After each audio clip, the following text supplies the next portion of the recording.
Hi friends, welcome to Veni Streets Tamil. வாங்க இன்னைக்கு நம்ம கிச்சன்ல என்ன ரெசிபி செய்ய போறோம்னு பார்க்கலாம். அதுக்கு முன்னால நம்ம சேனலை ஃபர்ஸ்ட் டைம் பாக்குறீங்கன்னா ப்ளீஸ் சப்ஸ்கிரைப் பண்ணிட்டு பாருங்க. அப்பதான் நம்மளுக்கு நெக்ஸ்ட் வீடியோஸ் கொடுக்கறதுக்கு மோட்டிவேஷனா இருக்கும். இன்னைக்கு நம்ம கிச்சன்ல செய்ய போறது கொழுக்கட்டை ரெசிபி. இனிப்பு கொழுக்கட்டை, கார கொழுக்கட்டை ரெண்டுமே செய்யலாம். வாங்க இப்ப எப்படி செய்யறதுன்னு பார்க்கலாம்.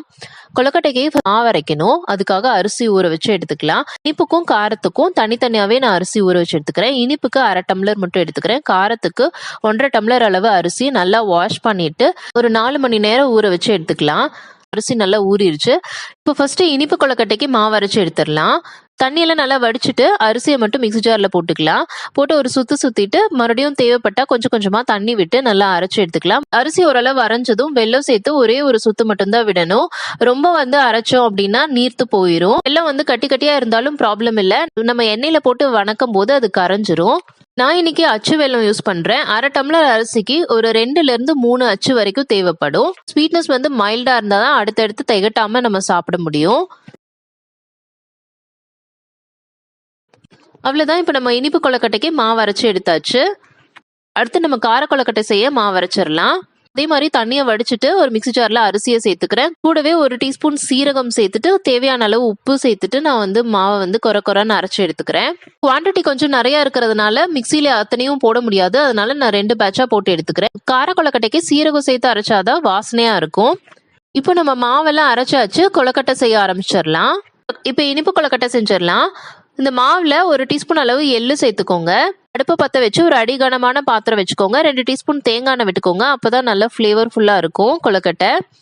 எண்ணெய் நல்லா சூடானதும் இந்த மாவை சேர்த்துட்டு நம்ம கைவிடாம கிளறிட்டே இருக்கணும். கிளற கட்டிப்படும். கட்டியெல்லாம் இல்லாம நல்லா ஸ்மூத்தா மாவை நல்லா வதக்கி எடுத்துக்கணும். கையில தொட்டோம் அப்படின்னா ஒட்டக்கூடாது, ஒட்டாம வரணும். அதுதான் பதம்.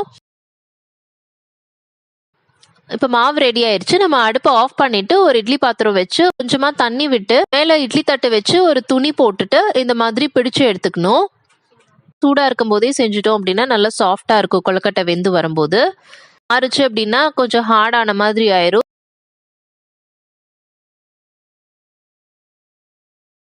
எல்லா கொழுக்கட்டையும் நம்ம பிடிச்சு வச்சாச்சு. மூடி போட்டு 5 மினிட்ஸ் மேல ஆவி வர வரைக்கும் நம்ம வேக வச்சு எடுத்துக்கணும்.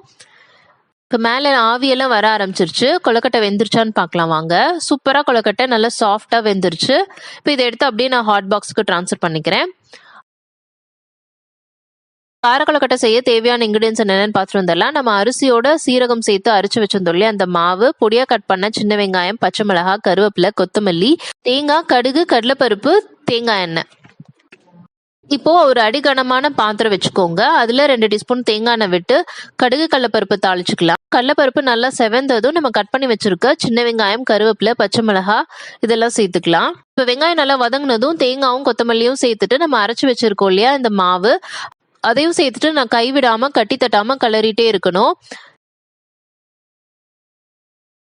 இதுவுமே கையில ஒட்டாம நல்லா உருண்டு பாலாட்ட திரண்டு வரும். அந்த சமயத்துல அடுப்பை ஆஃப் பண்ணிட்டு நம்ம ஸ்டீம் பண்ணி எடுத்துடணும். இப்ப பாருங்க கையில ஒட்டவே இல்லை. இப்ப இட்லி பாத்திரத்துல கொழுக்கட்டையை பிடிச்சு வச்சு ஸ்டீம் பண்ணி எடுக்க வேண்டியதுதான் ஒரு 5 மினிட்ஸ். பாத்திரத்துக்கு வெளியே ஸ்டீம் வர ஆரம்பிச்சிருச்சு. கொழுக்கட்டை வெந்துருச்சுன்னு அர்த்தம். வாங்க எப்படி இருக்குன்னு பார்க்கலாம்.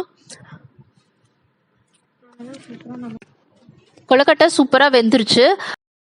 அவ்வளவுதான். சூப்பரா நம்ம வீட்டு ஸ்டைல்ல இனிப்பு கொழுக்கட்டை, கார கொழுக்கட்டை ரெடி ஆயிருச்சு. நீங்களும் ட்ரை பண்ணி பார்த்து என்ஜாய் பண்ணுங்க. இந்த வீடியோ பிடிச்சிருந்தா லைக் பண்ணுங்க, ஷேர் பண்ணுங்க, சப்ஸ்கிரைப் பண்ணுங்க. நாளைக்கு வேற ஒரு இன்ட்ரெஸ்டிங்கான வீடியோட பாக்குறேன். பாய்.